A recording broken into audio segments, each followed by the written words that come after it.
Caroline Harper tightened her grip on the thin raincoat wrapped around her shoulders, her breath visible in the cool night air as she hurried through the damp streets.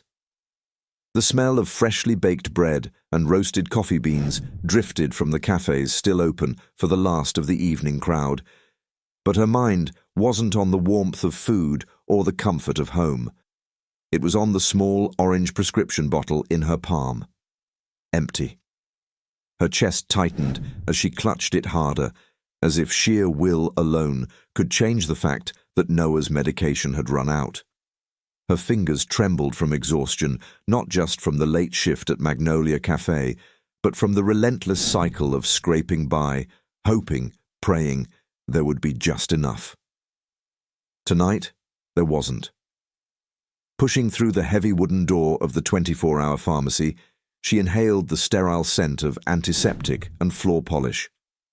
The fluorescent lights buzzed overhead as she made her way to the counter, already counting the tips she'd folded carefully into the back pocket of her jeans.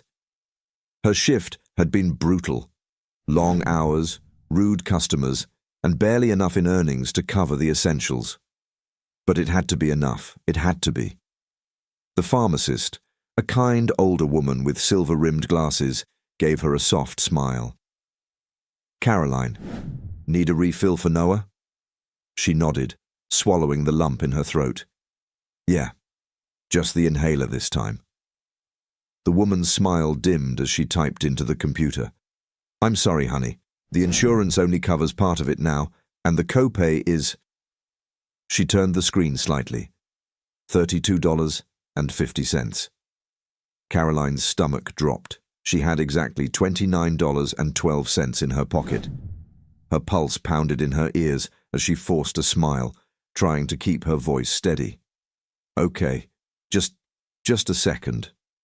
She dug into her pockets, fingers brushing against every crumpled dollar bill, every loose coin. She laid them out on the counter carefully, avoiding the pharmacist's sympathetic gaze. "I can cover the rest," a voice said smoothly from behind her. She stiffened.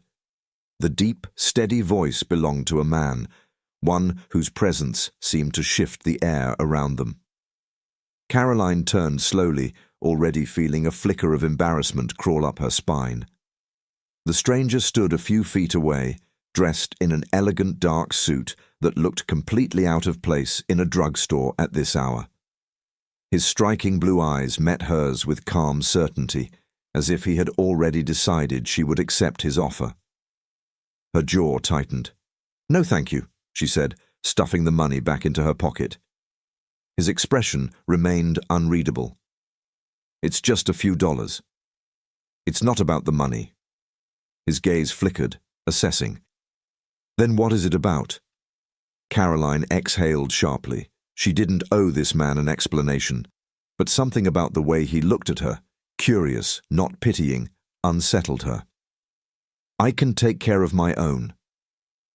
There was a brief pause, as if he was weighing his response. Then he gave a slow nod. "I respect that." Before she could say anything else, he stepped back, slipping his hands into his pockets. He didn't press, didn't insist, just watched as she turned back to the pharmacist. She swallowed the humiliation and forced a steady breath. "How much for half the prescription?" The woman hesitated before adjusting the total. Caroline slid her remaining bills across the counter and accepted the small brown paper bag. She wouldn't let Noah go without, not completely, but the knot in her stomach tightened. It wasn't enough. She turned quickly, brushing past the man, refusing to meet his gaze again. She could feel it, though, the weight of his eyes on her as she pushed through the door and stepped back into the rain. The damp air hit her like a slap. Her hands trembled as she clutched the medicine closer to her chest. The encounter had left a strange feeling in her bones, one she didn't have time to untangle. Her son was waiting for her.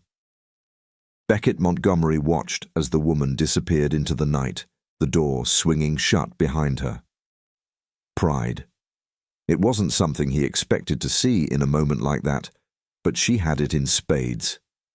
That fire in her eyes, the way she squared her shoulders, even when she was breaking inside. He recognized it. He had seen it before. In himself. He turned back to the counter and nodded toward the pharmacist. "What's her last name?" The woman hesitated. "I'm not sure I should. Her son's prescription," he said, keeping his voice even. She only took half. Recognition flickered in the woman's expression, but she kept her lips pressed together. Beckett let out a small breath and pulled out his wallet. "Then let's keep it anonymous." He placed a crisp bill on the counter. "Make sure the rest is waiting for her next time." The pharmacist softened. "You sure about that, Mr. Montgomery?" Beckett's gaze flickered to the door again, where she had just been. "Yeah," he murmured. "I'm sure." The morning sun had barely risen over Charleston's skyline when Caroline stepped out onto the small balcony of her apartment, the damp sea breeze curling around her like a whispered reminder of all the things waiting to unravel. The city stretched before her in hues of gold and blue, but she didn't see the beauty, only the exhaustion pressing against her ribs. She gripped the railing, the small brown paper bag still clenched in her fingers. Last night had left her rattled, and despite her best efforts, her thoughts kept circling back to him, the man in the suit. His voice had been steady, calm. His presence commanding yet strangely restrained. She should have forgotten about him the second she walked out of that pharmacy, but she hadn't. Shaking off the thought, she turned and stepped inside. Noah was curled up on the worn-out couch, still asleep. His tiny frame rose and fell with each breath, his face peaceful for the first time in days. Caroline exhaled slowly, brushing a hand over his dark curls before heading to the kitchen. The fridge hummed, but the inside was nearly empty. A half carton of milk, a few eggs, some leftover rice. Rent was due next week. The power bill was already overdue. And she'd spent the last of her cash on medicine. A sharp knock on the door pulled her from her thoughts. She frowned, wiping her hands on her apron as she moved across the room. No one knocked at this hour. She opened the door just enough to see through the crack. Lena Caldwell stood on the other side, a lopsided grin on her face, one hand balancing a to-go coffee tray and the other holding a brown paper bag that smelled like heaven. Caroline let out a breath, stepping back. "You're way too cheerful for this hour. And you look like you wrestled with the devil last night." Lena pushed inside, setting the food down. "Which, honestly, wouldn't surprise me, given how your luck's been lately." Caroline sighed, running a hand through her hair. "It's been a long night." Lena arched an eyebrow. "This about Noah? Or something else?" Caroline didn't answer right away. She grabbed one of the coffees and took a sip, the warmth grounding her. "There was this man at the pharmacy." Lena's brows shot up. "A man? Go on." Caroline gave her a look. "Not like that. He overheard me at the counter, offered to cover the difference." Lena leaned forward, smirking. "And let me guess, you turned him down because you're allergic to accepting help." Caroline rolled her eyes. "That's not—" She hesitated. "I just didn't want to owe him anything." Lena hummed, unwrapping a croissant. "So, he was some random Good Samaritan?" "I don't know." Caroline shook her head. "Something about him. He didn't seem like the type to just hand out money." Lena chewed thoughtfully. "Did he tell you his name?" "No." Caroline hesitated. "But he looked like he belonged in one of those glass office towers downtown. Sharp suit, expensive watch. Everything about him screamed money." Lena let out a low whistle. "Well, damn! Maybe Charleston's elite have a heart after all." Caroline wasn't convinced. Something about him unsettled her, and not in a bad way, in a way that made her feel seen.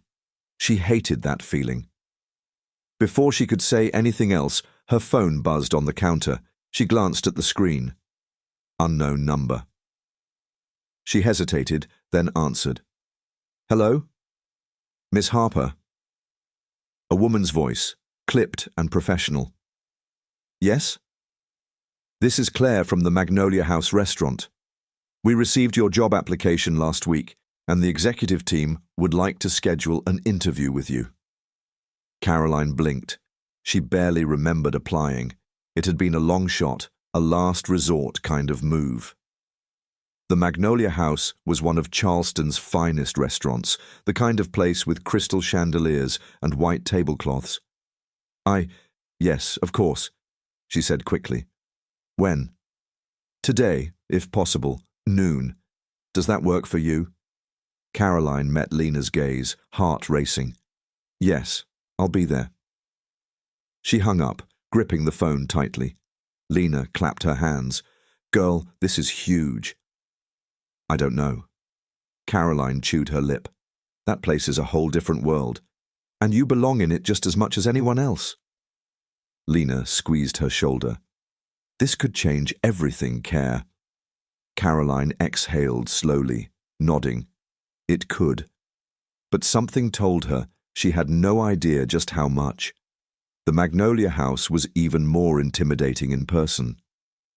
The restaurant sat in a restored antebellum mansion, white columns stretching toward the sky, the scent of fresh flowers and ocean air mingling in the afternoon breeze. Inside, chandeliers cast a soft glow over the polished wood floors, and servers moved with precision, their uniforms crisp, their movements smooth. Caroline swallowed hard, pressing her palms against her skirt before stepping up to the host stand. I have an interview, she said to the hostess, who gave her a polite but unreadable smile. Right this way. Caroline followed her through the main dining room, her nerves buzzing. This was the kind of place where people spent more on a bottle of wine than she made in a week. She was led to a private lounge at the back of the restaurant, where a man sat reviewing a file. Her stomach dropped. It was him, the man from the pharmacy. Beckett Montgomery looked up, his sharp blue eyes locking onto hers. His expression didn't shift, no shock, no amusement, just calm recognition. Caroline's pulse roared in her ears. Miss Harper, he said smoothly, closing the file. Have a seat. She did, mostly because her legs might have given out otherwise. This is your restaurant? She asked, her voice tight. One of them, he replied, leaning back in his chair. I wasn't expecting to see you again so soon. Neither was I, she muttered. A slow, knowing smile tugged at the corner of his lips. So, tell me why you want to work here. Caroline inhaled sharply, forcing herself to focus. This was just an interview, nothing more. But something about the way he watched her, like he already knew exactly who she was and was waiting for her to figure it out. It made her feel like this was only the beginning. Caroline sat stiffly in the chair, across from Beckett Montgomery, her pulse hammering against her ribs. The soft hum of conversation from the restaurant beyond the private lounge seemed distant, muffled, like she was suddenly trapped in a space where the air had thickened, pressing in around her. This was ridiculous. She was here for an interview, not for whatever this strange, unspoken tension between them was. Beckett leaned back in his chair, studying her with that same calm intensity that had unsettled her at the pharmacy. The weight of his gaze felt heavier now, knowing who he was.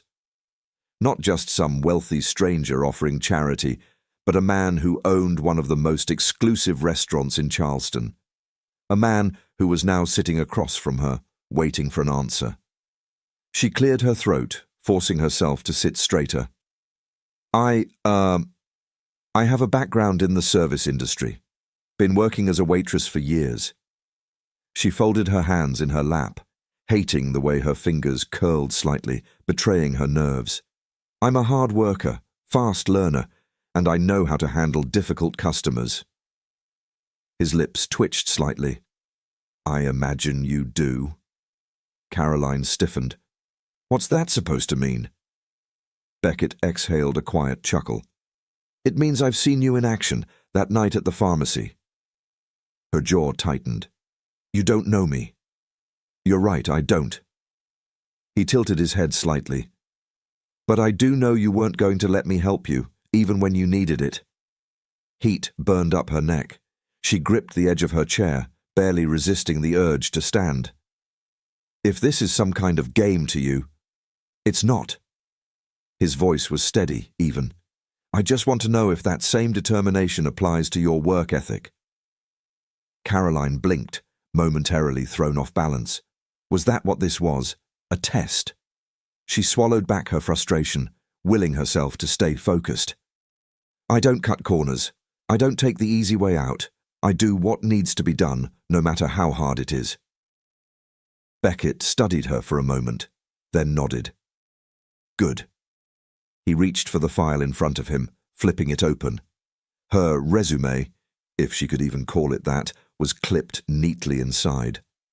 Compared to the kind of experience he probably expected, it was unimpressive. She didn't have culinary school credentials, no fine dining experience, no prestigious references. But she had survived. She had worked brutal hours, juggled multiple jobs, and kept a roof over her and Noah's heads. And if that wasn't enough for him, then she didn't want this job anyway. Beckett ran a finger over the edge of the page, then looked up again. I have one question for you, Miss Harper. Her stomach twisted. Okay. Why here? She hesitated. He could have asked about her lack of experience, could have pressed about why she had left her last job. Instead, he wanted to know why she had applied in the first place. She inhaled slowly. Because I need a fresh start. Beckett didn't react, but something flickered behind his gaze. A fresh start. Yes. She lifted her chin slightly. I know what kind of place this is. I know the kind of people you hire, and I know I'm not the obvious choice. But I also know I can do this. I need this. The truth settled between them like an unspoken challenge. For a long moment, Beckett said nothing. Then he closed the file and leaned forward slightly. You're hired. Caroline's breath caught. Just like that. No further questions. She stared at him, searching for some hint of hesitation, but his expression remained unreadable. What? She finally managed. I'll start you as a server, he said smoothly. Prove yourself and we'll see where it goes. Something in her chest tightened. A job like this, at a place like this, could change everything. Better tips, better pay, stability. A real shot at something more than just scraping by. But she wasn't stupid. She narrowed her eyes. And why exactly are you giving me a chance? Beckett exhaled, sitting back again. Because I think you're worth it. Her stomach flipped, and she hated the way her pulse reacted to those words. Take the offer, Miss Harper, he continued. Or don't. But I think we both know you will. Arrogant. She should have been irritated, offended even. Instead, she was terrified by how right he was. The late afternoon sun hung low in the sky as Caroline stepped out of the Magnolia house, her thoughts still spinning. Hired. She was hired. It should have felt like relief, like a victory. But instead, all she could feel was the lingering unease from the conversation inside. Beckett Montgomery wasn't like anyone she'd ever met. He was controlled, composed, yet unreadable. And something about the way he looked at her made her feel like he already knew too much, like he saw through her defenses before she even had a chance to put them up. Her phone buzzed in her pocket, snapping her from her thoughts. Lena. She sighed before answering. Hey. Well, Lena demanded. How did it go? Caroline exhaled, pressing a hand to her forehead. I got the job. A loud squeal burst through the speaker. I knew it! Oh my God, this is huge! Caroline smiled despite herself. Yeah, I guess it is. So when do you start? Tomorrow. Lena let out a whistle. Damn, no time to ease into it, huh? Apparently not. Well, we need to celebrate. Caroline hesitated. Lena? Nope. Don't argue. Her friend's voice turned firm. You deserve this, Care. We're getting drinks, even if I have to drag you. Caroline exhaled, shaking her head. Fine. One drink. Atta girl. As the call ended, Caroline tucked her phone away and stared down the long stretch of sidewalk ahead. Tomorrow, everything changed. She just wasn't sure if that was a good thing yet. Caroline's first day at the Magnolia House dawned with an undercurrent of anticipation and dread. The historic restaurant exuded an air of refined elegance, yet behind every polished surface and gleaming chandelier, she sensed the weight of expectations and secrets. She adjusted her uniform, smoothing out every crease, and forced herself to smile, though her heart pounded erratically. As she stepped into the bustling dining room, the murmur of well-heeled patrons mingled with the soft strains of a live jazz trio. She could almost feel the eyes of the restaurant's elite on her, judging every move. At the hostess stand, she was greeted by a young manager with a crisp smile. Good morning, Miss Harper. We're glad to have you on board. His tone was warm, yet professional. Please report to your station in the dining room. Captain Lewis will show you the ropes. As Caroline made her way through the labyrinth of tables and quiet conversations, her thoughts drifted back to the conversation with Beckett. That strange, unsettling look in his eyes had haunted her all morning. She recalled his calm yet piercing inquiry, the way he'd asked her why she wanted to work here, a question that seemed simple on the surface, but filled with layers of implication. She could still feel the weight of his gaze, as if he'd read every hidden fear and hope buried within her. Halfway through her shift, while carefully balancing a tray of glasses at a table near the large bay window, she noticed a familiar figure standing at the edge of the room. Beckett Montgomery, his presence as magnetic and composed as ever, watched her quietly. His eyes, a deep, steady blue, fixed on her with an intensity that both unnerved and intrigued her. Caroline's heart skipped a beat. Was he here to check on her performance, or was it something more? Before she could decide, a soft voice interrupted her thoughts. Caroline, are you all right? It was Lena, who had sneaked in during a brief lull. Lena's concern was genuine, and her warm smile cut through the veneer of formality that surrounded the restaurant. You look like you've seen a ghost. Caroline forced a laugh, though her voice trembled slightly. I'm fine, Lena. Just a lot on my mind. Lena's eyes flickered to Beckett. Is that him again? She whispered, nodding subtly toward the man who now turned and began making his way over. Caroline's stomach churned, her pulse quickening. She braced herself as Beckett approached, every step measured and calm.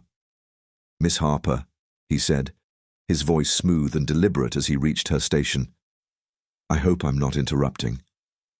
Before she could muster a reply, he continued, I wanted to see how you're settling in. Your performance has been noteworthy. There was a pause, a deliberate, weighted silence that made Caroline's breath catch. I also wanted to ask, do you believe that hard work and determination alone can pave the way for a better future? Caroline blinked, taken aback by the question's depth. I believe it's a start, she answered cautiously, but sometimes circumstances require a little more than that. He nodded, as if considering her words. I agree. Life often throws challenges that aren't solved by hard work alone.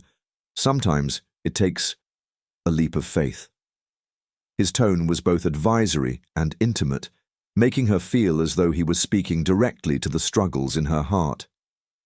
The conversation was interrupted by Captain Lewis arriving to check on her. Miss Harper, would you mind taking this table? He said, gesturing toward a group of diners near the center of the room. Caroline hesitated, torn between the conversation and her duty. "Of course," she said softly, glancing once more at Beckett before moving on. As she navigated through the busy dining room, her mind churned with conflicting emotions. What did he really mean by a leap of faith? And why did his eyes carry such a mixture of concern and something else, something unspoken that made her pulse race? During a brief break in her shift, Caroline retreated to a small storeroom behind the dining area, her heart pounding in the quiet solitude. She leaned against a shelf, closing her eyes, trying to gather her thoughts. The conversation with Beckett replayed over and over, the sincerity in his voice, the intensity in his gaze. Was it possible that a man of his stature could be genuinely interested in her, not out of pity, but because he saw potential and worth? Her reverie was broken by the soft chime of her phone. It was a message from Lena. "Coffee break at the lobby in 10? Caroline smiled, despite herself, replying quickly before stepping back into the corridor. The bustling sounds of the restaurant were a comforting reminder that life, with all its complexities, went on. In the lobby, Lena was already waiting, cradling a steaming cup of coffee. "So, tell me everything," Lena said as soon as Caroline sat down. Caroline hesitated for a moment, then confided, "Beckett asked me if I believed that sometimes you have to take a leap of faith. I can't shake it off. It felt personal." Lena's eyes sparkled with mischief and empathy. "Well, maybe it was. I mean, how often do you get that kind of attention from someone like Beckett Montgomery?" Caroline sighed, staring into her cup. "I don't know if it's attention I want, Lena. I'm not sure I can trust someone like him. Someone so polished, so entrenched in a world of wealth and power. It feels like there's so much at stake, and I've been burned before. I'm terrified of opening up again." Lena reached across the table, squeezing her friend's hand gently. "Caroline, sometimes the most beautiful things come from taking risks. You're strong, and you deserve more than just scraping by. Maybe this is your chance, your leap of faith." As they talked, the gentle hum of conversations and clinking of glasses in the background seemed to underscore the moment's gravity. Caroline knew that her life was teetering on the edge of something big, something that could either lift her out of despair or plunge her into even deeper uncertainty. Just then, the lobby door opened and Beckett reappeared, his presence commanding yet not intrusive. He walked over slowly, his eyes locked onto Caroline's. "Miss Harper," he said quietly, "I wanted to check in with you during your break." Caroline felt her heart skip a beat. "Yes?" she replied, her voice barely above a whisper. He paused, his gaze softening. "I know this may sound forward, but I see something in you that I haven't seen in a long time. A strength, a fire that I believe can change your world." His words were measured, yet each syllable carried weight, resonating deep within her. Caroline looked down, unable to meet his eyes. "I'm not sure what you mean," she murmured, feeling both flattered and vulnerable. Beckett's expression grew earnest. "I mean that I believe you deserve a chance, not just to work here, but to build a future where you and your son can thrive. I understand that trust doesn't come easily, and I'm not here to fix your life. I'm here to offer you an opportunity, one that you can shape in your own terms." The air between them seemed to thicken, charged with unspoken possibilities and the promise of change. Lena watched from a slight distance, her gaze supportive and curious. Caroline's mind raced, her thoughts a whirlwind of hope, fear, and longing. "What if I don't know how to take that leap?" she asked softly, the vulnerability in her voice laid bare. Beckett leaned in a fraction, his eyes meeting hers with unwavering intensity. Then I'll be here to catch you when you do. For a moment, the world fell silent. Caroline's breath hitched, her heart pounding so loudly she was sure he could hear it. It was a promise wrapped in ambiguity, a challenge and a comfort all at once. She wanted to believe him, to embrace the possibility that this encounter was not a fleeting moment, but the start of something that could mend the fractures in her life. As the break came to an end, Caroline reluctantly rose, a swirl of emotions churning inside her. She cast one last lingering look at Beckett, whose expression remained calm, yet touched by something she couldn't quite decipher. Stepping back into the rhythm of her shift, the lingering tension and promise of a future that might finally change everything followed her. The Magnolia House was more than just a restaurant now. It was a battleground of hope and heartache, a place where the fragile threads of destiny were being woven together with every moment, every word, and every quiet, lingering glance. Caroline moved through the elegant dining room of the Magnolia House, her hands steady as she placed a glass of wine in front of a guest, her smile practiced but distant. She was still thinking about Beckett's words from earlier. Then I'll be here to catch you when you do. The way he'd said it, low, certain, had left something unsettling in her chest, a feeling that refused to fade. She shouldn't be thinking about it, not when she had so much riding on this job. And yet, Beckett Montgomery seemed to be weaving his way into her life, whether she wanted him to or not. The soft murmur of diners filled the space, silverware clinking against porcelain, the warm glow of chandeliers casting golden light over crisp white linens. It was another world entirely, one that felt polished and effortless, and she wasn't sure if she would ever feel like she belonged in it. Harper. She turned at the sound of her name, finding Captain Lewis standing a few feet away, arms crossed. His expression was unreadable, but she could tell by the sharpness in his gaze that he wasn't summoning her for small talk. Beckett asked for you to handle a private table, he said, his voice measured. He didn't request anyone specifically, but... Well, considering your interaction earlier, I figured you should know before you walk in there. Her stomach twisted. Is this some kind of test? Captain Lewis shrugged. You tell me. Caroline inhaled deeply, her pulse already picking up speed. She didn't have the luxury of turning down tables, no matter who was sitting at them. With a quick nod, she smoothed her apron and made her way toward the private dining room in the back, pushing the heavy wooden door open with careful restraint. Inside, Beckett sat at a round table, a single glass of whiskey in front of him. He looked up at her approach, his expression unreadable but his eyes sharp, assessing. Across from him sat another man, younger, with a sharper jawline and an easy, almost lazy smirk. Everett Montgomery.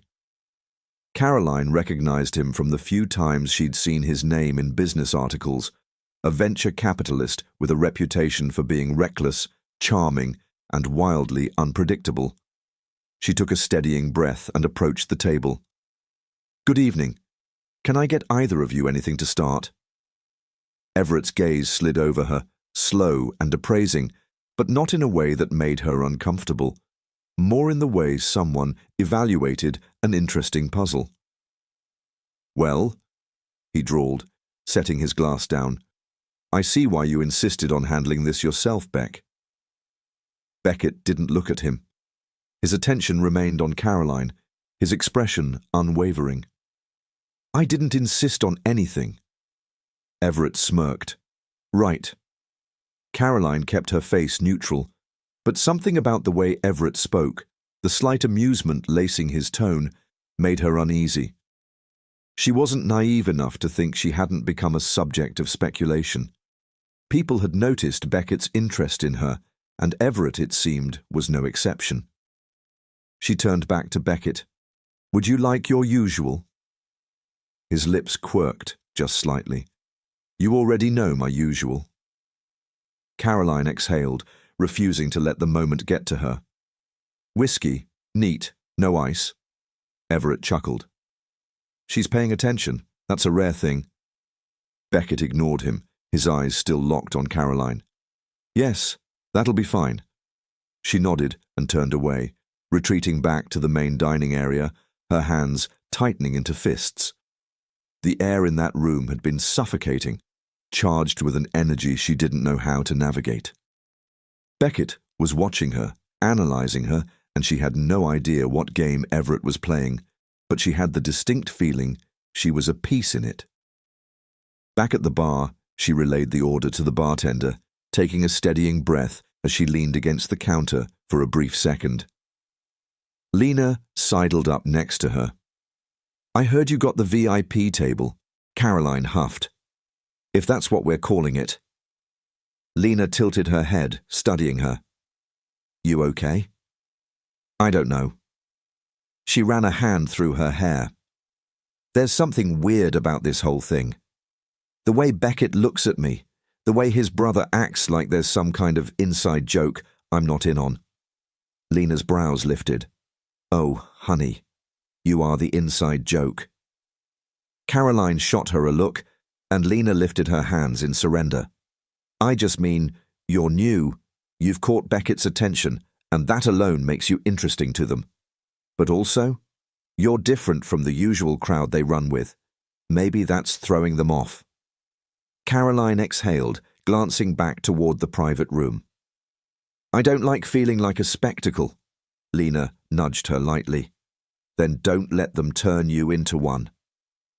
The bartender slid the whiskey across the counter, and Caroline straightened, grabbing the glass before heading back toward the private dining area. She pushed the door open, walking in just as Everett leaned back in his chair, laughing at something Beckett had said. The moment she set the drink down, Everett turned his attention back to her. So, Caroline, he mused, resting his chin on his hand. Tell me, what do you think of my brother? Beckett shot him a look, but Caroline didn't miss the way something shifted in his posture, the brief flicker of tension in his jaw. She kept her expression even. I think he's my boss. Everett let out a low chuckle. Diplomatic. I like it. Beckett's voice was calm, but edged with something she couldn't place. Stop making her uncomfortable. Everett raised an eyebrow, but said nothing, simply lifting his glass in an exaggerated toast before taking a sip. Caroline didn't wait for further conversation.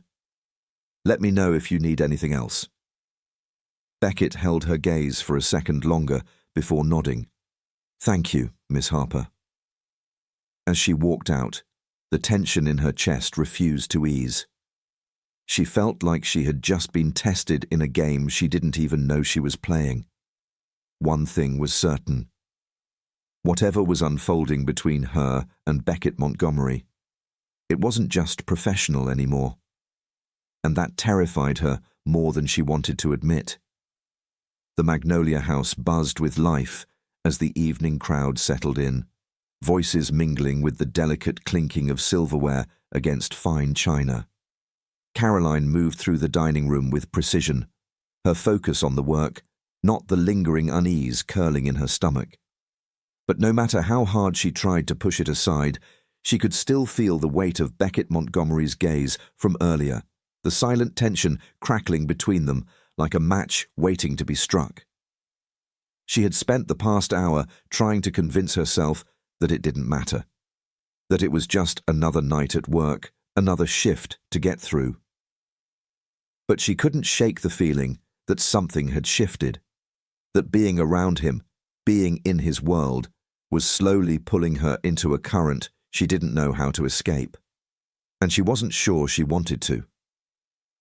She slipped behind the bar to refill a tray of drinks, her hands steady even as her mind raced. Lena appeared beside her, sliding an empty glass toward the bartender. You look like your brain is doing gymnastics. What's going on in that head of yours? Caroline exhaled, keeping her voice low. I don't know what Beckett wants from me. Lena arched a brow. You mean besides the obvious? Lena. Lena smirked, but there was a flicker of something serious in her expression. Okay, fine. Look, I get it. He's intense. And yeah, it's kind of weird how much attention he's giving you. But do you really think he's playing some kind of game? Caroline hesitated. I don't know. That's the problem. Lena studied her for a moment before sighing. You ever think that maybe he just likes you? Caroline scoffed. People like Beckett Montgomery don't just like people like me, not without some kind of agenda. Lena frowned. You're selling yourself short.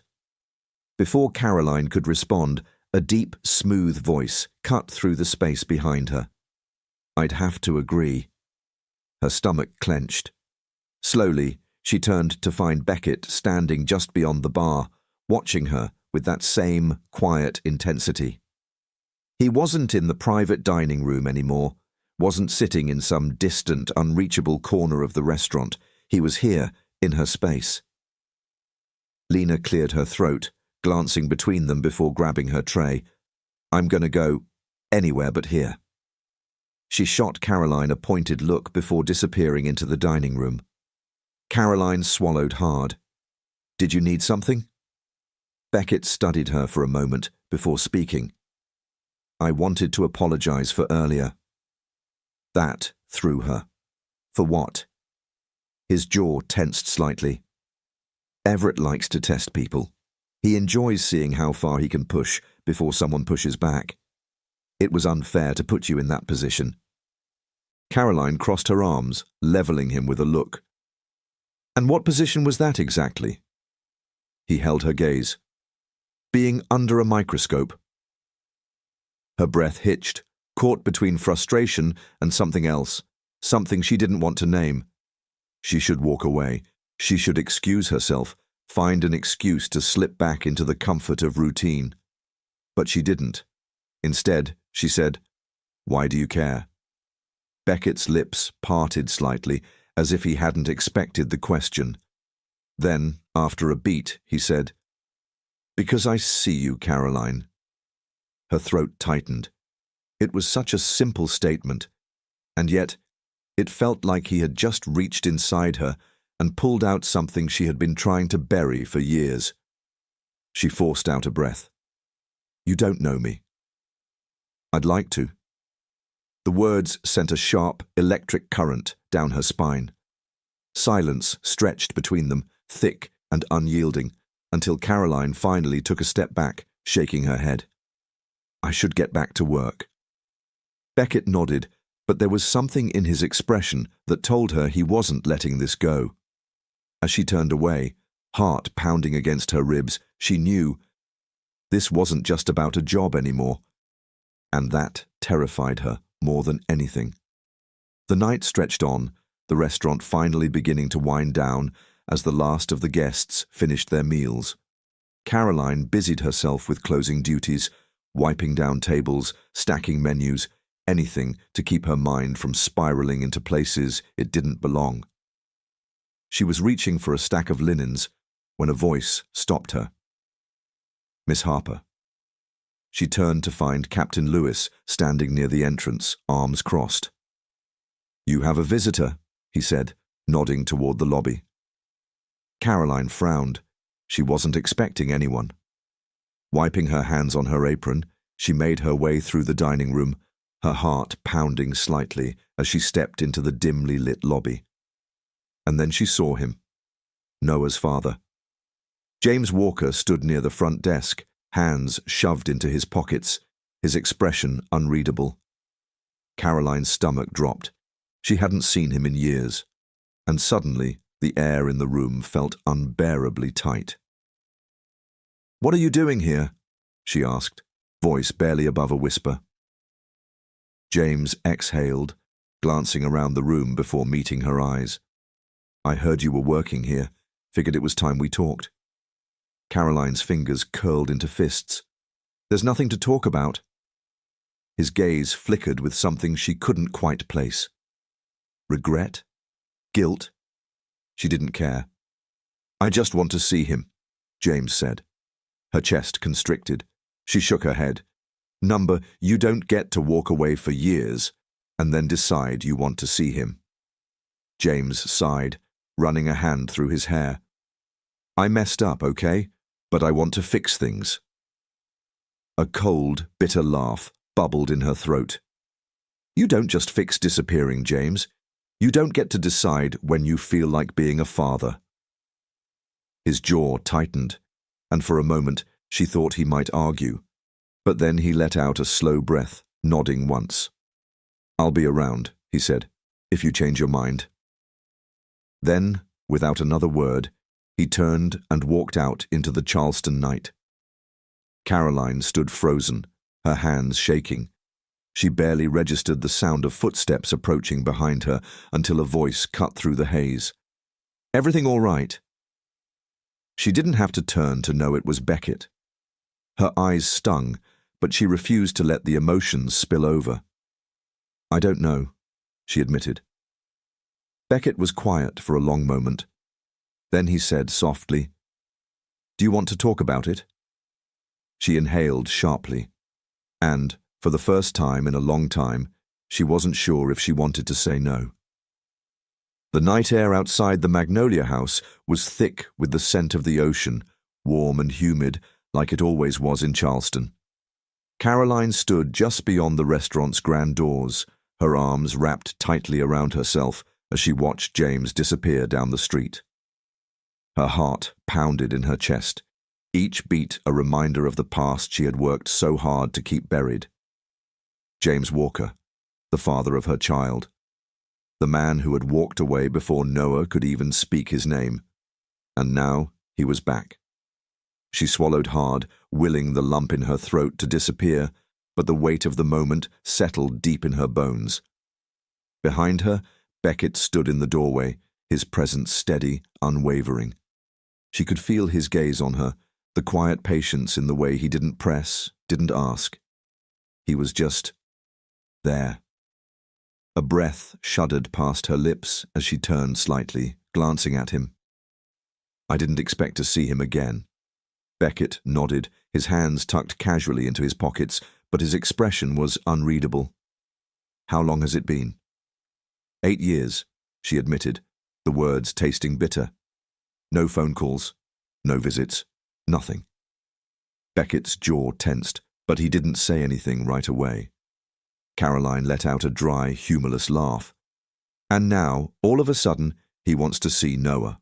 She shook her head. Like you can just decide to be a father whenever it's convenient. Beckett tilted his head slightly, studying her. Are you afraid he'll try to stay this time? The question hit harder than she expected. Because that was the problem, wasn't it?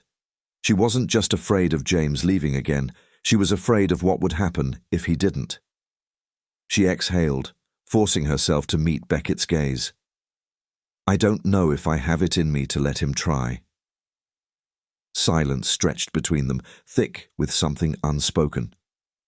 Then Beckett said, You don't owe him anything. Caroline swallowed, nodding slowly.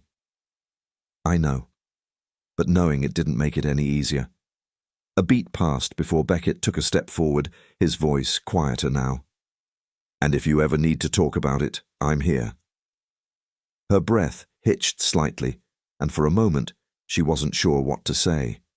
Because the truth was, she wanted to talk to him. More than she should. More than what was safe. So instead, she nodded, offering a small, strained smile before glancing toward the restaurant doors. I should finish up. Beckett studied her for a long moment before giving a slow nod. Of course. And just like that, the moment passed. But the feeling, the warmth in her chest, the way her heart raced just a little faster in his presence, that lingered. Caroline spent the next few days avoiding anything that had to do with James. She kept her head down, focused on work, poured herself into memorizing the menu, understanding the rhythm of the restaurant. She needed the distraction, needed to prove to herself that she could handle all of this without breaking. But Beckett was always there, not in a way that was overwhelming, but in a way that felt deliberate, watching, waiting. And the more she tried to pretend that she wasn't affected by him, the more she realized just how much she was. One evening, as she was wrapping up her shift, she found herself once again in the quiet of the bar, rolling her shoulders to shake off the exhaustion. Lena leaned against the counter beside her, smirking. "So, are we going to talk about how Beckett Montgomery looks at you like you personally hold the meaning of life?" Caroline groaned. "Lena, no, really." Lena cut in, grinning. "It's like watching some slow-burn forbidden romance unfold in real time." Caroline shot her a look. "You're being dramatic." Lena shrugged. "I'm just saying, you might be the only person in this entire restaurant who doesn't realize that man is into you."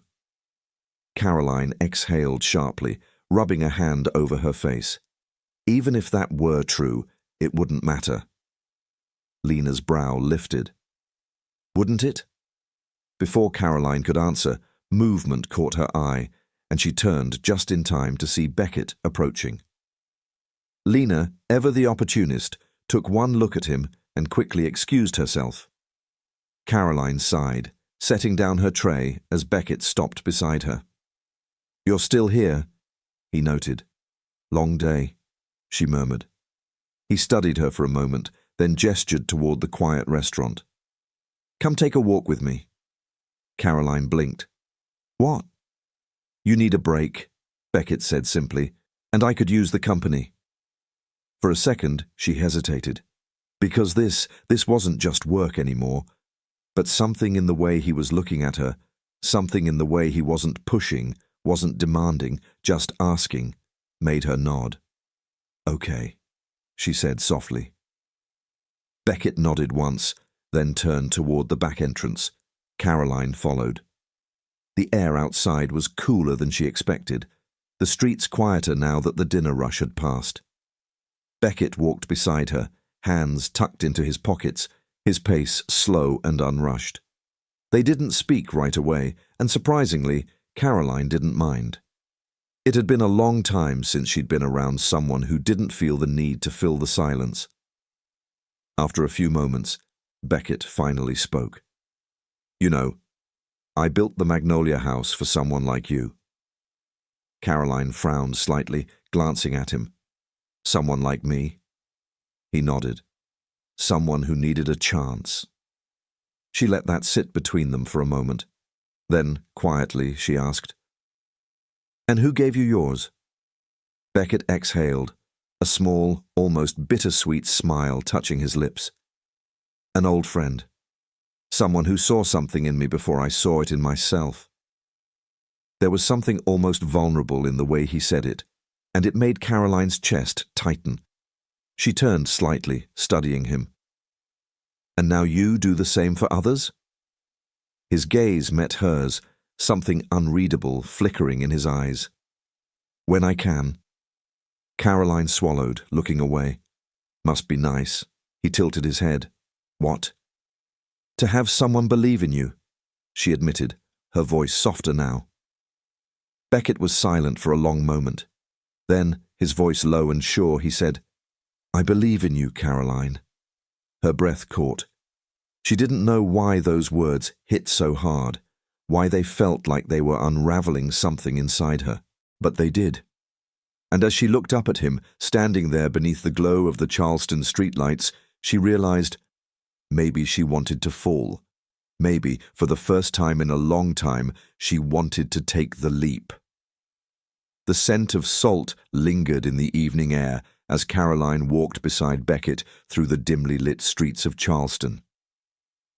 The gentle rhythm of the waves from the harbor lapped against the docks in the distance, filling the silence between them. It should have been uncomfortable, the quiet stretching longer than she was used to, but with him, it wasn't. She could still hear his voice from moments ago, steady and sure. "I believe in you, Caroline." No one had ever said that to her before. Not like that. Not in a way that felt so unshakably real. She stole a glance at him, his profile strong against the soft glow of the streetlights. There was a quiet confidence about him, But beneath it, she sensed something deeper, something carefully guarded. And for the first time, she wanted to know what was behind it. "What made you want to open the Magnolia House?" she asked, breaking the silence. Beckett exhaled slowly, as if weighing his words. "It wasn't just about the restaurant," he said after a moment. "It was about building something lasting, something that mattered." She tilted her head. "And a fine dining restaurant was the way to do that." His lips twitched. "I could have gone into real estate, finance. But food has a way of bringing people together. It reminds them of home, of comfort. It's universal." He glanced at her then, his gaze flickering with something unreadable.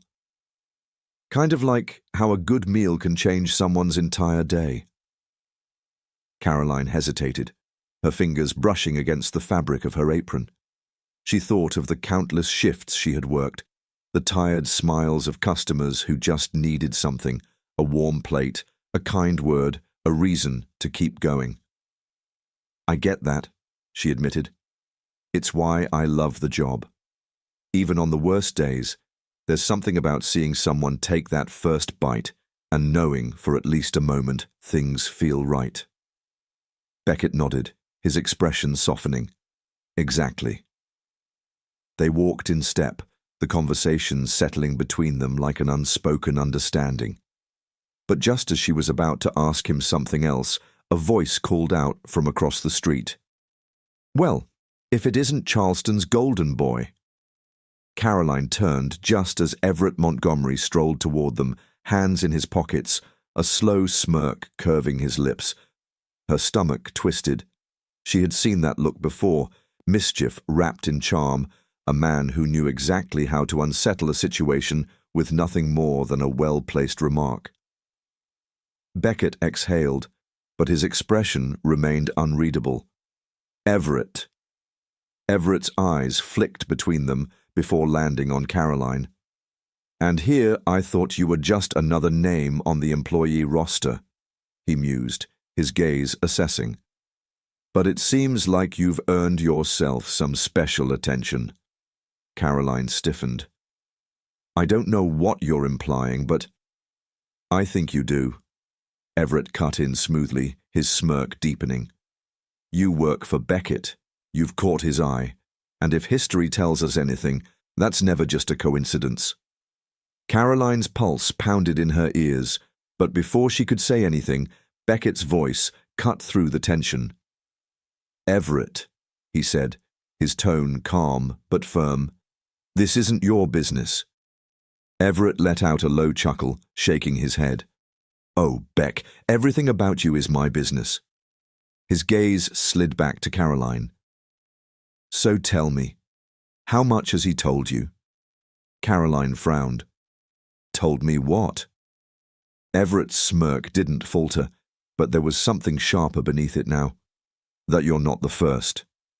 The words landed like a punch to the gut. A chill crept up Caroline's spine as her eyes flicked to Beckett. He was still unreadable, but something in his posture had shifted, like a thread pulled too tight. She swallowed hard. "What is he talking about?" Beckett's jaw tensed. "It's nothing." Everett let out a soft laugh. "Is it?" He turned to Caroline, his voice dipping into something almost amused. "You should ask him about the last woman who worked for him, the one he believed in." Caroline's breath hitched. A crack formed in her chest, something she didn't want to feel, something dangerously close to doubt. Beckett's voice was quiet but firm. "Enough."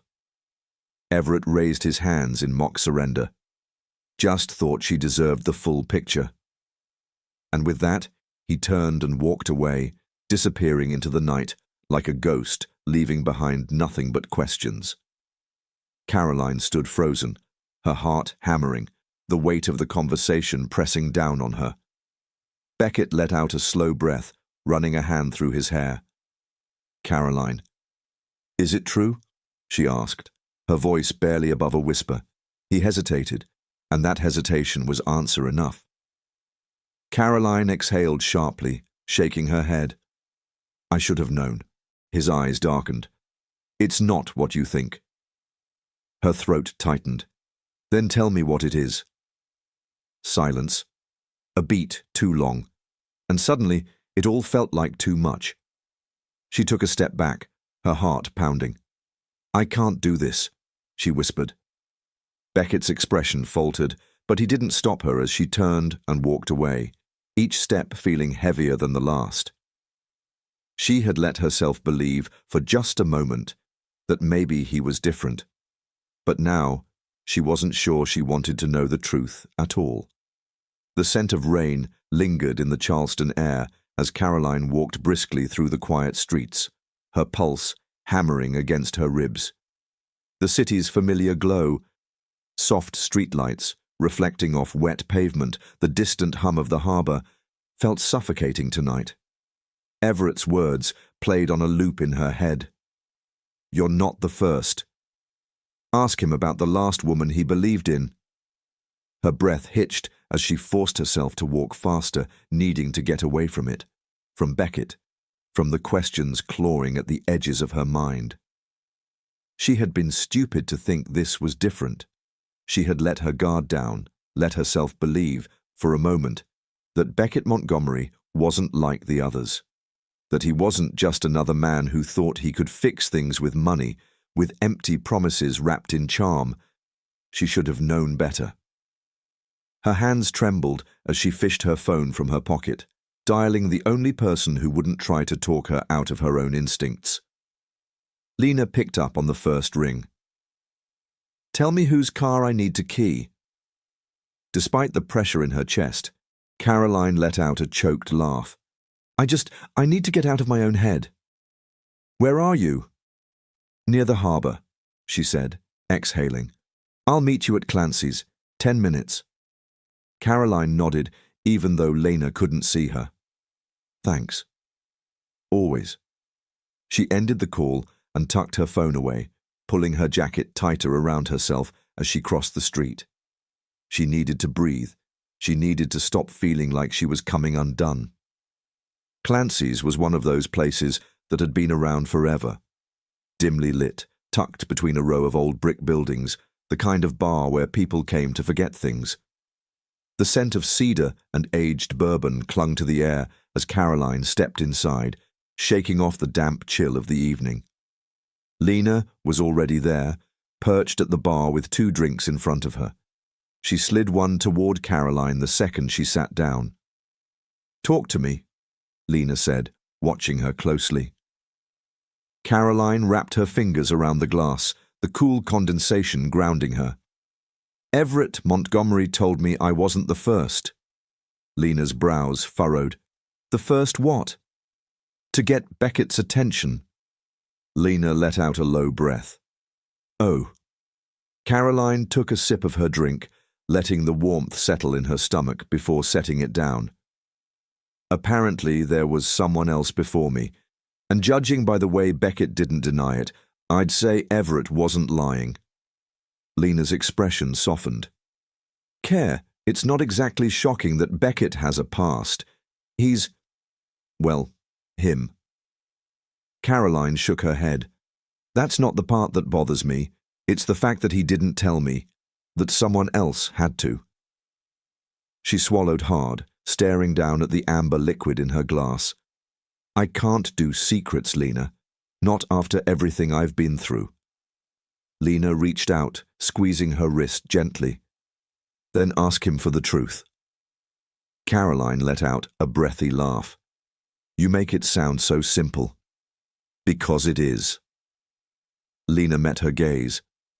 You like him, Care, and whether you want to admit it or not, he likes you too. But if you walk away now, you're never going to know if this was real or just another reason to build more walls. Caroline closed her eyes for a second, letting the words sink in. She hated that Lena was right. She hated even more that she wanted to hear the truth. The next morning, Caroline was exhausted before her shift even started. She hadn't slept. Not really. Every time she closed her eyes, She saw the look on Beckett's face when she had walked away. The hesitation. The way his lips had parted like he had something to say, but the words never came. She didn't know if she was ready to hear them, but she knew she needed to. She tightened her apron around her waist and took a deep breath before stepping into the Magnolia House. The restaurant was already alive with motion, chefs prepping in the kitchen, servers setting tables, the low hum of early morning activity settling over everything. She was halfway to the staff room when she heard his voice. "Caroline." She froze. Slowly, she turned to find Beckett standing near the bar, his expression unreadable. For a moment, neither of them spoke. Then, finally, Beckett exhaled. "Can we talk?" Caroline's pulse quickened, but she forced herself to meet his gaze. "Is there a point? Or are you just going to keep avoiding whatever this is?" Beckett's jaw tightened. "I wasn't avoiding it." "No?" She crossed her arms. "Then why didn't you say something last night?" Silence. His fingers flexed at his sides before he finally spoke. "Because I didn't want to lie to you, and I wasn't sure you'd believe the truth." Caroline inhaled sharply. "So tell me." Beckett hesitated for only a second before nodding. "Her name was Natalie. She worked for me years ago, before the Magnolia House became what it is now. I saw potential in her, like I see in you. I wanted to help." Caroline swallowed. "And?" "She wanted more than what I could give." His voice was quiet, controlled. "And when I didn't give it to her, she left. Told people I had promised her something I never did." Caroline studied him, searching for any flicker of dishonesty, but there was none, just quiet resignation. "Everett made it sound like something more," she said, her voice softer now. Beckett let out a breath. "Everett enjoys twisting things." Caroline let his words settle, her heart still hammering in her chest. She wanted to believe him. More than that, she realized, she already did. She looked away, exhaling slowly. "I don't do secrets, Beckett." His gaze softened. "Neither do I." She turned back to him, her chest tight with everything she wasn't saying. For a long moment, they just stood there, the noise of the restaurant fading into the background. Then, finally, Beckett spoke. "I don't know what this is," he admitted, his voice low. "But I know that I don't want to lose it." Caroline's breath caught. Neither did she. And for the first time in a long time, that terrified her more than anything. The steady hum of the Magnolia House surrounded Caroline as she moved through the restaurant, but her mind wasn't on the clinking glasses or the low murmur of conversation. It was on Beckett, on his words. "I don't know what this is, but I know that I don't want to lose it." She had wanted to respond, had felt the words sitting heavy on her tongue. But she hadn't known what to say, because this, whatever this was, felt dangerous in a way she wasn't ready for. Beckett Montgomery wasn't a man you could forget. He wasn't someone you could keep at a safe distance, not when he looked at you like that, like you were something he saw. And the worst part, she wanted to be seen by him. She wanted to believe that he meant every word, but life had taught her that belief was dangerous.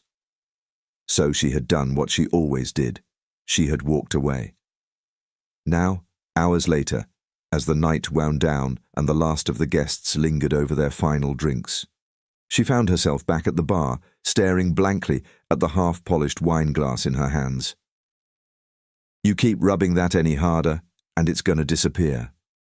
Caroline blinked and looked up, startled to find Lena smirking at her from the other side of the bar. "Sorry," Caroline muttered, setting the glass down. Lena arched an eyebrow. "You've been in a daze all night. Something happen?" Caroline hesitated. Then, with a sigh, she reached for a rag and wiped down the counter, her voice quiet. "Beckett told me the truth." Lena's smirk faded. About Natalie? Caroline nodded. And? Caroline exhaled, shaking her head. And I believe him. But believing him doesn't change the fact that I don't know where this is going. Lena leaned against the counter, folding her arms. Do you want it to go somewhere? Caroline hesitated for a beat too long. Lena's eyes sparkled knowingly. That's a yes. Caroline huffed. It's not a yes, it's a maybe. Lena snorted. A maybe is just a yes, waiting for the right moment. Caroline rolled her eyes, but before she could respond, a familiar voice cut through the low hum of the restaurant. Miss Harper. Her stomach twisted. Slowly, she turned to find Beckett standing a few feet away, watching her with that same steady, unreadable expression that made her pulse trip. Lena arched a brow, but didn't say a word, simply grabbed a tray and made herself scarce. Caroline exhaled and set down the rag. Beckett. His gaze flickered toward the empty bar stool beside her, as if asking permission. She hesitated, then nodded. He took a seat, resting his forearms on the counter. For a moment, neither of them spoke.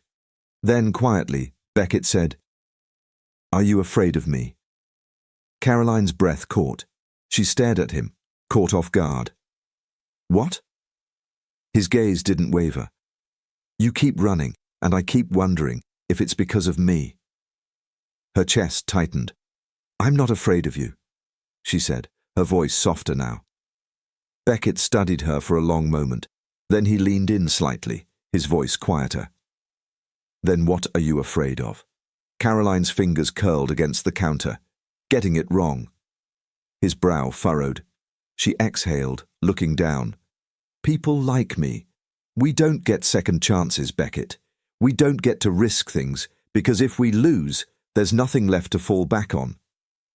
She swallowed hard. I can't afford to get this wrong. Beckett was silent for a moment. Then, gently, he said, And what if it's right?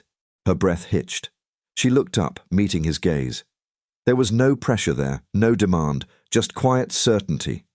And somehow that was even more terrifying. Because if she let herself believe it, if she let herself fall, she didn't know if she'd survive the landing. Before she could respond, a loud crash from the kitchen shattered the moment. Caroline flinched, turning toward the sound. One of the junior servers appeared, breathless. It's Noah. Her stomach dropped. She didn't wait to hear the rest. She was already moving. The staff lounge was small and quiet, tucked away near the back of the restaurant. When Caroline burst through the door, heart hammering, she found Noah curled up on the worn-out couch, his tiny frame shaking. Dr. Avery Morgan was crouched beside him, murmuring something soft and soothing, her stethoscope pressed lightly against his chest. Caroline rushed forward. Noah. He looked up at her, his face pale, eyes glassy. Mom. His voice was weak, barely above a whisper. Caroline dropped to her knees beside him, pushing his damp curls back. I'm here, baby. I'm right here. Dr. Morgan glanced at her, her expression calm but firm. His breathing is tight. It's not a full-blown attack yet, but it could escalate if we don't get ahead of it. Caroline nodded quickly, reaching for his backpack where she always kept his inhaler. Her hands shook as she fumbled with the zipper. Beckett's voice was quiet but steady. Caroline. She barely registered that he was there, that he had followed her.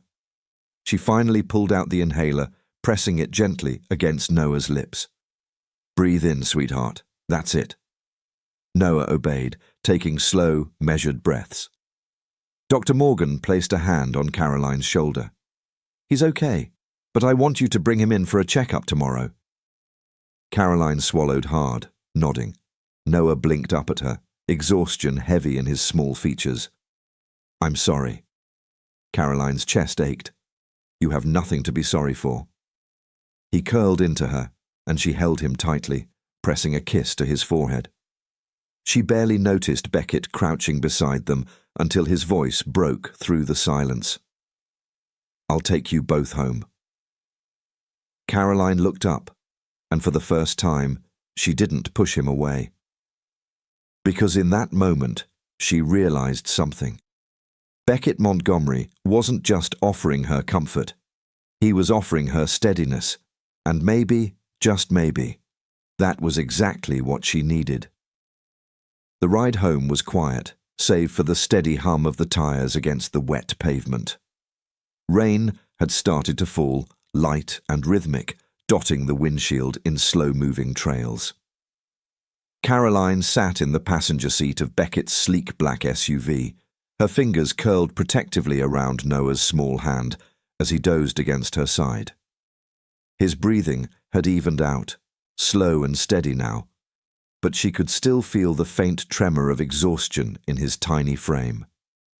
Beckett hadn't spoken much since they left the Magnolia House, but his presence filled the car like an anchor, grounding, steady. He drove with the same quiet confidence that he carried in everything else. Calm, in control, like he could navigate anything, even the storm brewing inside of her. Caroline stared out the window, her mind churning. The past few hours had unraveled her in ways she hadn't expected. The truth about Natalie, Everett's meddling, the way Beckett had shown up when she needed him most, not with empty words, but with action. And now this, Noah had needed help, and Beckett had been there. That shouldn't have meant anything. But it did. She turned slightly, studying him in the soft glow of the dashboard lights. He looked different outside of the restaurant, more at ease, his sharp features softened by the dim lighting. His hands rested firmly on the wheel, his fingers flexing slightly, like he was deep in thought. Finally, she broke the silence. "Thank you." Beckett glanced at her, his blue eyes flickering toward her, before returning to the road. "You don't have to thank me." She swallowed, glancing down at Noah. "I think I do." Beckett exhaled slowly, his grip tightening for a brief second. "You shouldn't have had to do this alone for so long." Something in her chest ached at that. She turned her gaze back to the rain-streaked window. "I didn't have a choice." Beckett was silent for a moment. Then, quietly, he asked, "And if you did?" Caroline's breath hitched. If she had a choice, if she had someone to lean on, someone to share the weight, would she even know how? She looked at Beckett then, really looked at him, and for the first time, she wondered if he was offering something she had spent years convincing herself she didn't need. She didn't answer, and Beckett didn't press. The car pulled to a slow stop in front of her apartment building. The street was quiet, the flickering glow of a single street lamp casting long shadows across the sidewalk. Caroline shifted, carefully unbuckling Noah without waking him. Beckett was already out of the car before she could protest, moving around to open her door. She stepped out, adjusting Noah's weight in her arms. Beckett reached for the bag she had grabbed from the restaurant, the one with Noah's medication and his belongings, before she could argue. The walk up the narrow staircase felt heavier tonight. Maybe it was exhaustion. Maybe it was something else. When they reached her door, Caroline hesitated, shifting Noah against her chest. She glanced up at Beckett, her voice quieter now. "You don't have to come up." Beckett held her gaze, his expression unreadable. Then, after a beat, he simply said, "I know." But he didn't move. Caroline swallowed, then carefully unlocked the door. She stepped inside, adjusting Noah before turning back toward Beckett. For a moment, neither of them spoke. Then, softly, Beckett said, "You don't have to do this alone, Caroline." Her throat tightened. She wanted to believe him. But belief was dangerous. She nodded once, stepping back, and before she could change her mind, she closed the door. The next morning, Caroline woke up to the sound of Noah's soft breathing beside her. Sunlight filtered through the thin curtains, painting streaks of gold across the small apartment. For a moment, she just lay there, exhaustion still pulling at her limbs. But then Noah stirred, his tiny fingers curling in the fabric of her shirt. "Mom?" His voice was groggy, still thick with sleep. Caroline brushed his hair back. "Yeah, baby?" He blinked up at her, his brown eyes soft. "Mr. Beckett was nice." Her heart twisted. She swallowed, forcing a small smile. "Yeah," she murmured. "He was." Noah yawned, snuggling closer. "Do you like him?" Caroline froze. The innocence in his question, the way he asked it so simply, like it was just that easy, made something in her chest tighten. She opened her mouth, but no words came. Did she like him? The answer should have been obvious, but nothing about Beckett Montgomery was simple. So instead, she pressed a kiss to Noah's forehead and whispered, "Go back to sleep, sweetheart." But long after Noah drifted off, Caroline lay awake, staring at the ceiling. Because deep down, she already knew the answer, and it scared her more than anything. Caroline stood behind the bar at the Magnolia House, polishing a wine glass that had already been cleaned 3 times. The late afternoon light filtered through the towering windows, casting long golden streaks across the polished floors. The restaurant wasn't open yet, but the air carried the quiet hum of preparation, the clinking of silverware being set, the rhythmic chopping from the kitchen, the low murmur of staff moving in unspoken synchrony. She should have been focused. Instead, her mind kept replaying last night. Noah's quiet words. "Do you like him?" She had spent years building walls around herself, fortifying every part of her life so that no one could slip through the cracks. Because love, hope, was dangerous. It made people reckless. It made them believe in things that weren't promised. But Beckett wasn't someone she could ignore. He had shown up, again and again, and every time she pushed him away, he stayed. That terrified her more than anything. A shadow shifted across the bar. "You're thinking so hard. I can practically hear it from across the room." Caroline blinked and looked up just as Lena slid onto one of the stools, her usual smirk in place. Caroline let out a breath, setting the glass down. "I'm fine." Lena arched a brow. "Oh, really? So you haven't been staring at that same spot for the past 10 minutes? Caroline huffed, leaning against the counter. "I hate you." "You love me." Caroline rolled her eyes. Lena's smirk softened into something more thoughtful.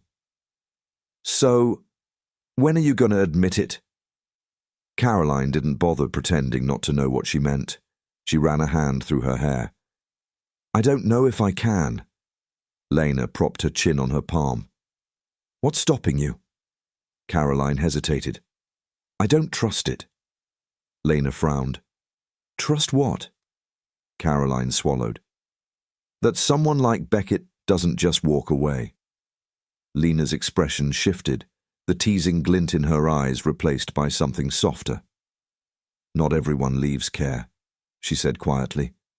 Caroline looked away, her throat tightening. Maybe not everyone, but enough people had. Before Lena could press further, the sound of approaching footsteps made Caroline's heart stutter. She knew who it was before she even turned around.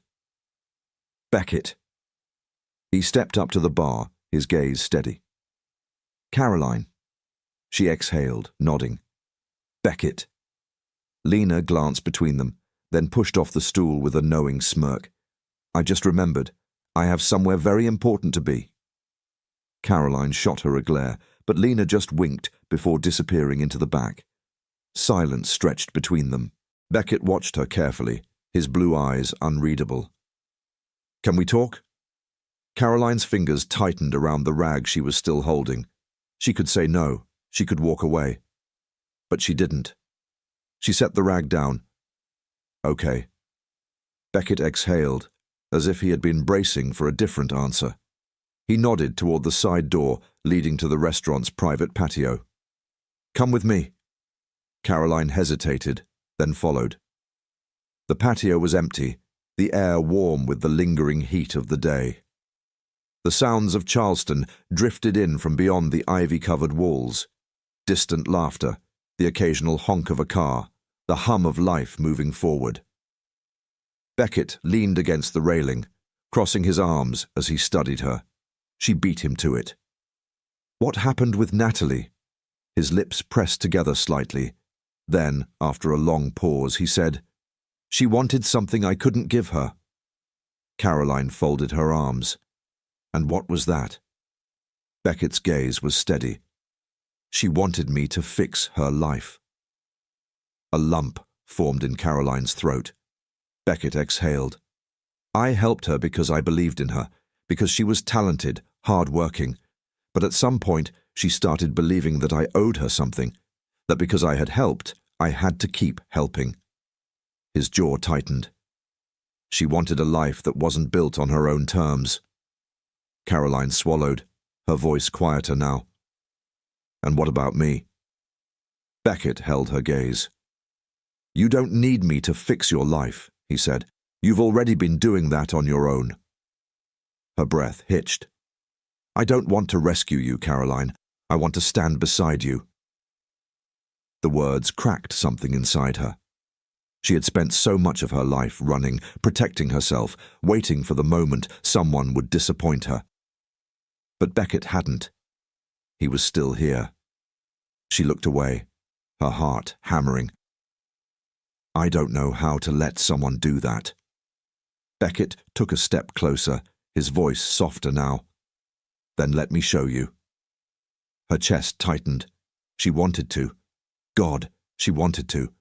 But opening herself up meant giving him the power to hurt her, and she didn't know if she was strong enough for that. A breeze rolled through, carrying the scent of salt from the harbor. Caroline swallowed hard. Then, so quietly she barely heard it herself, she whispered, "Okay." Beckett exhaled, his shoulders relaxing just slightly, like he had been holding his breath. For the first time in a long time, Caroline wasn't running. And for the first time in a long time, she didn't want to. The evening air was thick with the scent of the ocean, a soft breeze rolling in from the harbor as Caroline walked beside Beckett down the quiet Charleston streets. The city had begun to settle, the rush of tourists thinning, leaving only the distant hum of a saxophone player on the corner and the faint chatter of late-night diners spilling from nearby restaurants. It should have felt normal. It didn't, because something had shifted between them. Caroline could still hear her own voice from earlier, that single word hanging in the air between them. "Okay." A simple response, but a loaded one. Because for the first time, she hadn't run. And now, she had no idea what came next. Beckett glanced at her from the corner of his eye, his hands tucked into his pockets, his expression unreadable. He hadn't pushed, hadn't tried to dissect what her answer meant. Instead, he had simply asked if she wanted to take a walk. And against every instinct screaming at her to retreat, she had said yes. The silence between them wasn't uncomfortable, but it was charged, like something unspoken was waiting just beneath the surface. Finally, Caroline exhaled, breaking the quiet. "I don't know how to do this." Beckett slowed his steps, turning to look at her fully. "Do what?" She swallowed, hugging her arms to herself. "This." She gestured vaguely between them. "Whatever this is." His gaze softened, but he didn't rush to fill the space with reassurances. Instead, he simply asked, "Do you want to figure it out?" Caroline hesitated. That was the real question, wasn't it? Because wanting something and allowing herself to have it were two very different things. She exhaled slowly, then nodded. "Yeah, I think I do." Beckett's lips twitched, just slightly. "That's a start." Caroline huffed a small laugh, shaking her head. You're really patient, you know that. His expression turned thoughtful. Not always. She tilted her head. Then why with me? Beckett was quiet for a long moment. Then finally he said, Because I know what it's like to build walls so high, you forget what it feels like to let someone in. Caroline's breath hitched, because for the first time, it felt like she wasn't the only one afraid. She looked away, staring down at the cobblestone path beneath their feet. And did you ever let anyone in? Beckett exhaled, his voice quieter now. I'm trying. Caroline swallowed. With me. His eyes met hers, unwavering. Yeah, something inside her cracked. She hadn't realized how much she had needed to hear that.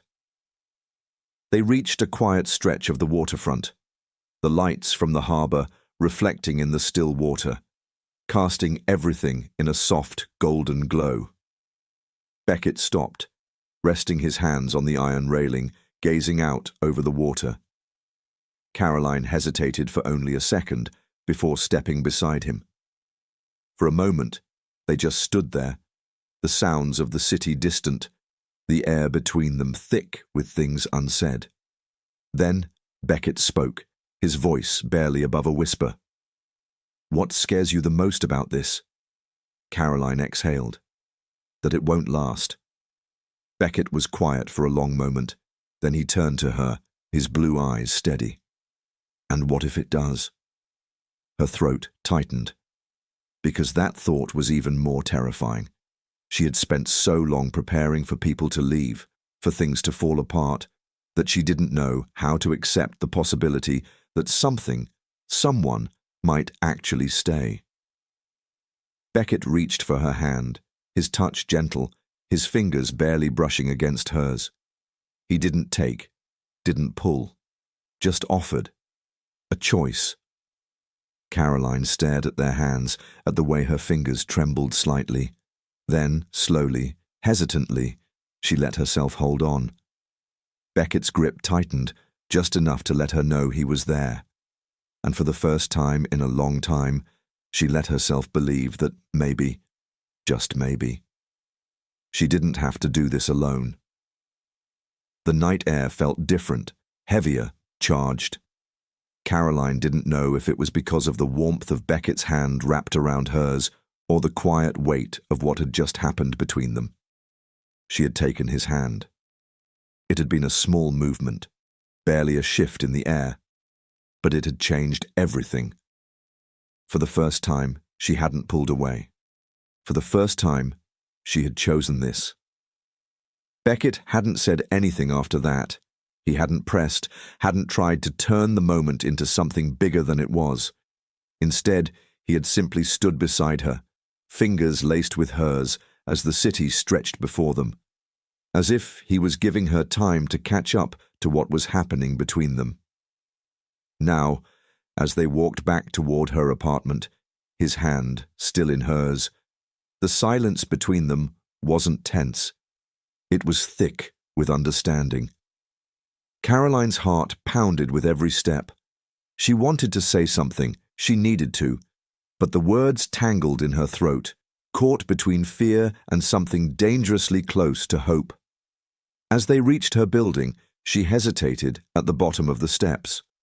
Beckett stopped beside her, his gaze unreadable in the dim glow of the streetlights. "This is the part where you say goodnight," she murmured, her voice quieter than she intended. Beckett's lips twitched. "Is it?" She swallowed. "I think so."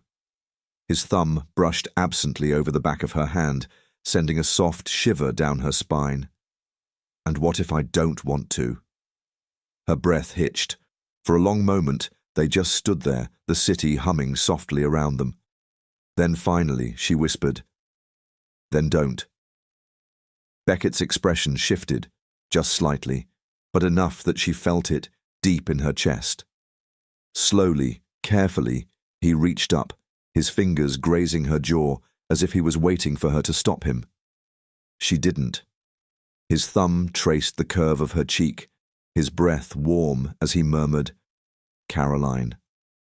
Her chest tightened. Because God, she wanted this. She had spent so long telling herself she didn't, that she couldn't. But right now, standing here, Beckett looking at her like she was the only thing that mattered. She didn't want to lie to herself anymore. So, she closed the distance. The kiss was slow, hesitant, like the both of them were trying to memorize the feel of it, the weight of something real finally settling between them. Beckett's fingers tightened in her hair. His other hand splayed against her back, steadying her in a way she hadn't realized she needed. She let herself sink into it, let herself feel. When they finally pulled apart, she was breathless. Her fingers curled into the fabric of his shirt as if she was afraid to let go. Beckett rested his forehead against hers, exhaling. "Tell me this isn't just a moment," she whispered, her voice unsteady.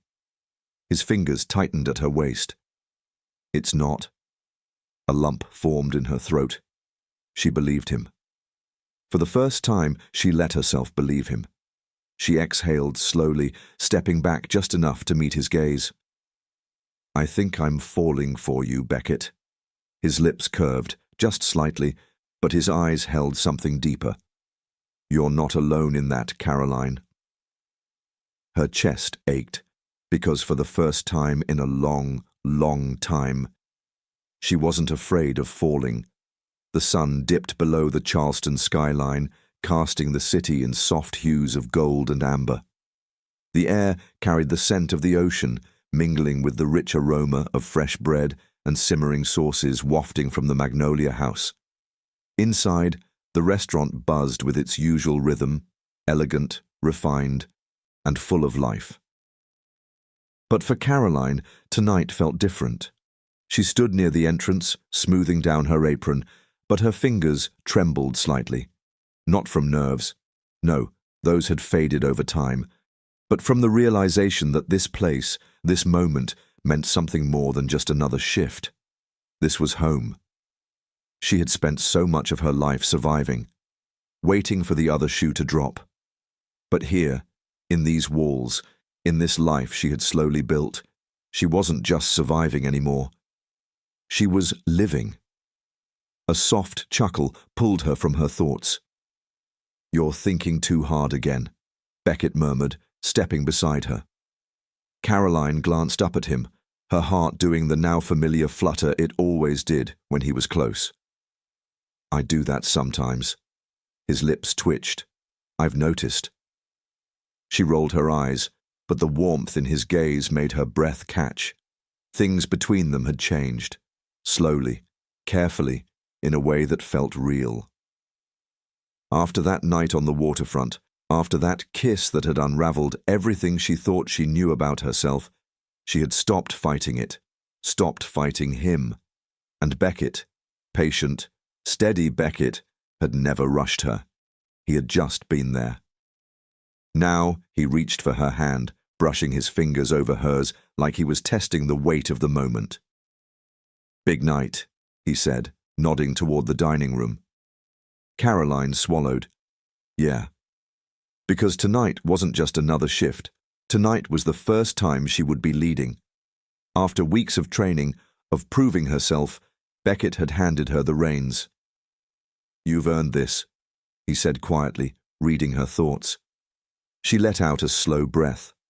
"I just don't want to mess it up." "You won't." His voice was unwavering, filled with a confidence she wished she could bottle up and drink for herself. "And if you do?" "You'll figure it out. That's what you do, Caroline." Her throat tightened. Because God, how had he gotten so good at knowing exactly what to say? A familiar voice cut through the moment. "Mom." Caroline turned just in time to see Noah weaving through the tables, his small feet moving quickly across the polished floors. A laugh bubbled up in her throat as she bent down, catching him just before he collided into her.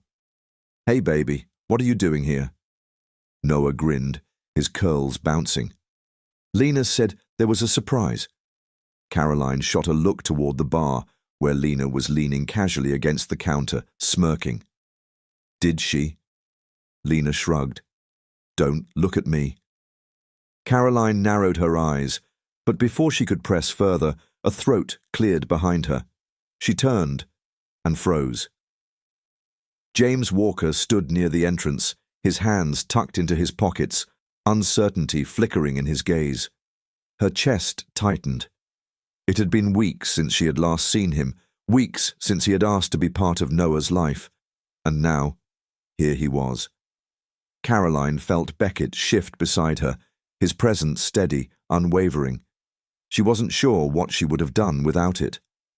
James exhaled, his voice careful. I know I don't deserve to be here. Noah blinked up at him, curiosity flickering in his young eyes. Mom? Caroline swallowed hard, glancing down at her son. This was his moment, not hers. She crouched down, brushing her fingers over Noah's curls. Hey, sweetheart, remember how we talked about your dad? Noah nodded slowly. Yeah. She took a breath. He came to see you. Noah hesitated, looking at James again. His little face scrunched in concentration, as if he was trying to make sense of it all. Then, quietly, he asked, Did you bring Legos? James blinked. Beckett let out a quiet chuckle beside her. Caroline's lips twitched. That's your first question? Noah nodded solemnly. Legos are important. James let out a breath, nodding. I'll bring some next time, if you want there to be a next time. Noah considered this. Then finally he shrugged. Okay, just like that. Caroline's heart squeezed. She had spent so long bracing for the worst. But maybe, just maybe, some things didn't have to be so complicated. She met James's gaze. One step at a time. James nodded, his expression unreadable but softer than before. Noah turned back to Beckett, tilting his head. Do you have Legos? Beckett smirked. I might know a guy. Noah grinned. And Caroline? She let out a breath she hadn't realized she was holding. Maybe life wasn't perfect, maybe it never would be. But standing here, in this moment, with Noah smiling, with Beckett at her side, it felt like something close to it. And for now, that was enough.